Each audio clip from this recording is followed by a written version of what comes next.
الحمد لله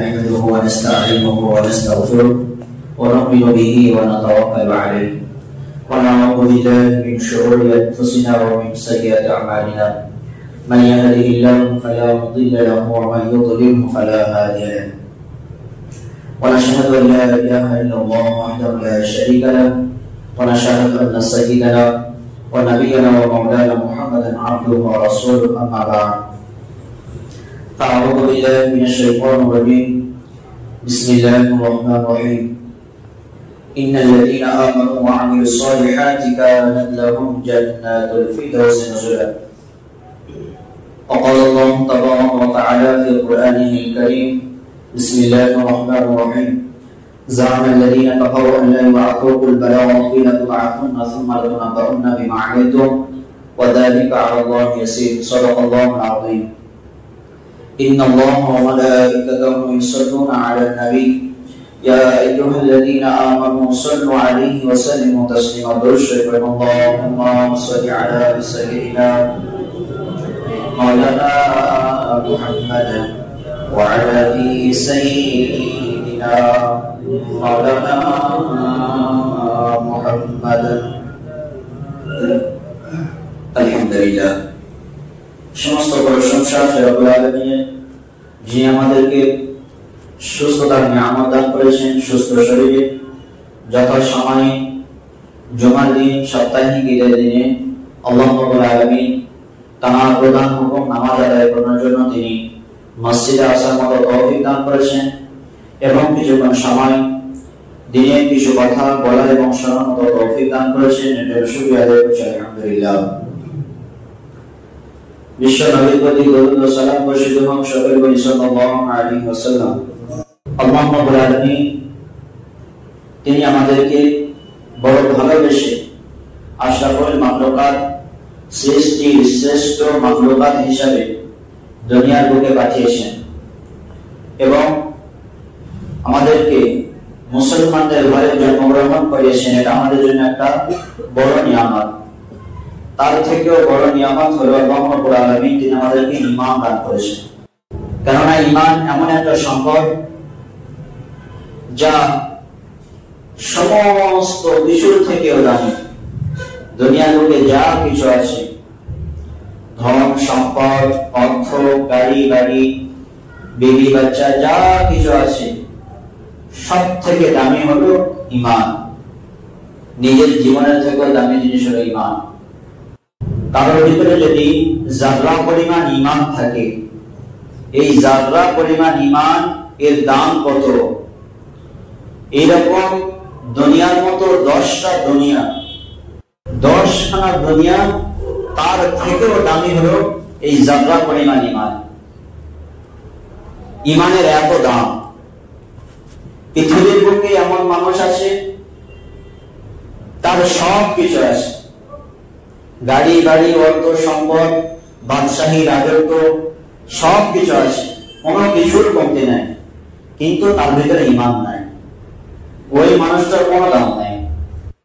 হয়তো দুনিয়ার বুকে সে বহু ভালো কাজ করেছে, যত রকমের ভালো কাজ আছে সব সে করেছে, কোনো কিছু বাদ রাখেনি, কিন্তু তার ভিতরে যদি ঈমান না থাকে তার ওই সমস্ত ভালো কাজগুলো সব বৃথা, কোনো কাজে আসবে না।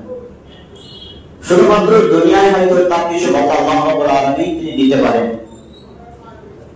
কিন্তু ঈমান না থাকার কারণে দুনিয়ায় সে যত আমল ইবাদত ভালো কাজ যা কিছু করুক না কেন, যদি ঈমান না থাকে তাহলে এই সমস্ত ভালো কাজ ভালো আমল তার কোনো কাজে আসবে না।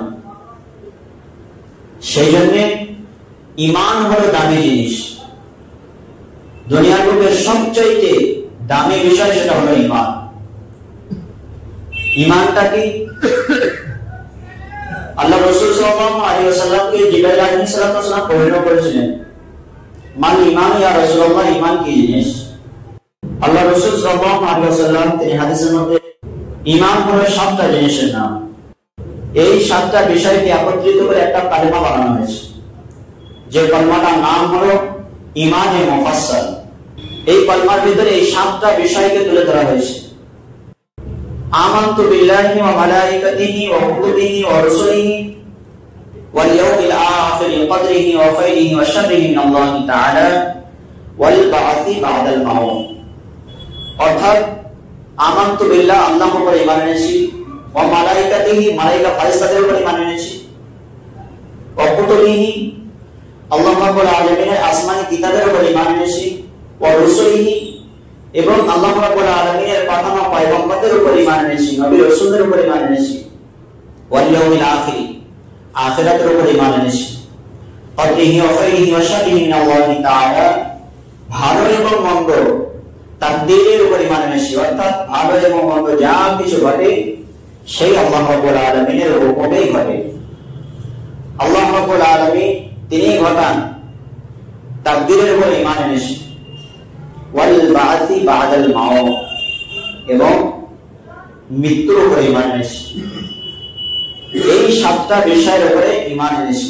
কোন মানুষ যদি নামাজ না আদায় করে, ফরজ হুকুম সে যদি পালন না করে, কিন্তু সে যদি ঈমান আনে, কলেমা পড়ে, দিল থেকে আল্লাহ রাব্বুল আলামিনকে বিশ্বাসের সঙ্গে সে যদি ঈমান আনে, কি আনে, কলেমা পড়ে, কিন্তু যদি সে এই সাতটা বিষয়ের কোনো একটি বিষয়কে অস্বীকার করে, তাহলে তার ঈমান থাকবে না।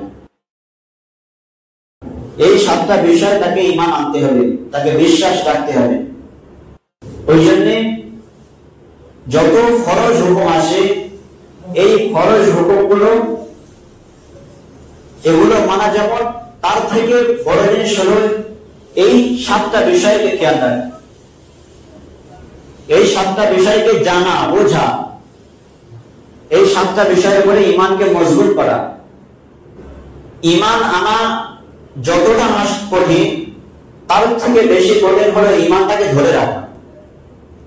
একটা মানুষ সারা জীবন সে ঈমানদার ছিল দুনিয়ার বুকে, মরণের সময় সে বেঈমান হয়ে মৃত্যুবরণ করেছে, তো তার সারা জীবন ঈমানদার হয়ে থাকাটাও তো ব্যর্থ। তার যদি ঈমানি হালাত যদি মৃত্যু না হয়, সেজন্য ঈমান থাকা অবস্থায় ঈমানকে যেমন টিকিয়ে রাখতে হবে, ঈমানের উপরে যেমন জীবন যাপন করতে হবে, সেই সাথে সাথে ঈমানের সঙ্গে মৃত্যু হতে হবে, তবেই আমি একজন কামিয়াব ব্যক্তি। ঈমান আনাটা যতটা না কঠিন, তার থেকে বেশি কঠিন হলো ঈমানকে ধরে রাখা। কারণ আপনি যদি দেখেন সাহাবায়ে কিরাম রাদিয়াল্লাহু তাআলা আনহুম, তারা যখন ঈমান এনেছিলেন, বিভিন্ন সাহাবায়ে কিরাম যখন ঈমান এনেছিলেন, ইতিহাস আপনি পড়ে তাদের উপরে কিভাবে অত্যাচার হয়েছিল, কিন্তু তারা কি ঈমান ছেড়ে দিয়েছে? ঈমান তারা ছাড়েনি। সেই রকম অত্যাচার যদি আমাদের উপরে হতো, তাহলে আমাদের অবস্থা কেমন হতো? হযরত বিলাল রাদিয়াল্লাহু তাআলা আনহু, তিনি যখন ঈমান এনেছে, তাকে কিভাবে শাস্তি প্রদান করা হয়েছে? মরুভূমির বাড়ির উপরে তাকে, বড় উত্তপ্ত বাড়ির উপরে তাকে টেনে হিসেবে টানা হয়েছে। ফেরাউনের বিবি আসিয়া, তিনি যখন ঈমান এনেছিলেন, তার উপরে কিভাবে অত্যাচার করা হয়েছে। এইরকম ভাবে বহু ঘটনা আছে। সাহাবায়ে কেরাম রাদিয়াল্লাহু তাআলা আনহুম, তারা যখন ঈমান এনেছিলেন, তাদের উপরে কিন্তু চরম ভাবে অত্যাচার হয়েছে, কিন্তু তারা ঈমান ছেড়ে দেয়। আর আল্লাহ রাব্বুল আলামিন কোরআনে কারিমের মধ্যে জানিয়ে দিয়েছেন যে এমনটা কখনো হতে পারে না, কোন ব্যক্তি ঈমান আনবে আর সেই ব্যক্তির উপরে জুলুম হবে না, অত্যাচার হবে না, এটা কখনো হবে না। জান্নাত এত সহজ জিনিস নয়। ঈমান যে এনেছে, ঈমানদার ব্যক্তির উপরে অত্যাচার হবে, ঈমানদার ব্যক্তির উপরে জুলুম হবে, এটাই স্বাভাবিক। পূর্ববর্তী যারা ঈমান এনেছিল তাদের উপরে অত্যাচার হয়েছিল। নবী করিম সাল্লাল্লাহু আলাইহি ওয়াসাল্লাম তারা নবুয়তের আগ পর্যন্ত মক্কার কাফির বেঈমানরা তারা নবীকে ভালোবাসতেন, নবীকে সত্যবাদী বলে উপাধি দিয়েছিলেন, আমিন বলে। কিন্তু যখন তিনি দ্বীনের দাওয়াত দিতে লাগলেন, ঈমানের দাওয়াত দিতে লাগলেন, যে তোমরা ঈমানের কলমা পড়ে নাও, ঈমান আনো, আল্লাহ রাব্বুল আলামিন বলে আমাকে নবী বলে তোমরা মেনে নাও, তখনই সব খারাপ হয়ে গেল। এতদিন তিনি তাদের কাছে ছিলেন সত্যবাদী, আল আমিন, কিন্তু যখনই ইমানের দাওয়াত দেওয়া শুরু করলো তো তখন নিজের বন্ধু বান্ধব, নিজের চাচাতো ভাই এবং নিজের কাছের মানুষ তারাও তখন বিরোধিতা করতে শুরু করলো, শুধুমাত্র ইমানের কারণে। ওই জন্যে ইমান হলো খুব কঠিন জিনিস এবং এই ইমানকে ধরে রাখা এটা খুব কঠিন বিষয়। হযরতে আব্দুল্লাহ ইবনে হুযাইফা রাদিয়াল্লাহু তাআলা আনহু কেমন ইমানের পাওয়ার তাদের মধ্যে ছিল। ইমান এমন একটা বিষয়, যখন কোন মুমিন বান্দা অন্তর থেকে সে আল্লাহ রাব্বুল আলামিনের উপরে ঈমান আনে, নবীর উপরে ঈমান আনে, ওই বান্দার উপরে যখন জুলুম হয়, অত্যাচার করা হয় এই ঈমানের কারণে, তখন তার এই ঈমানটা আরো বৃদ্ধি পায়, আরো মজবুত হয়।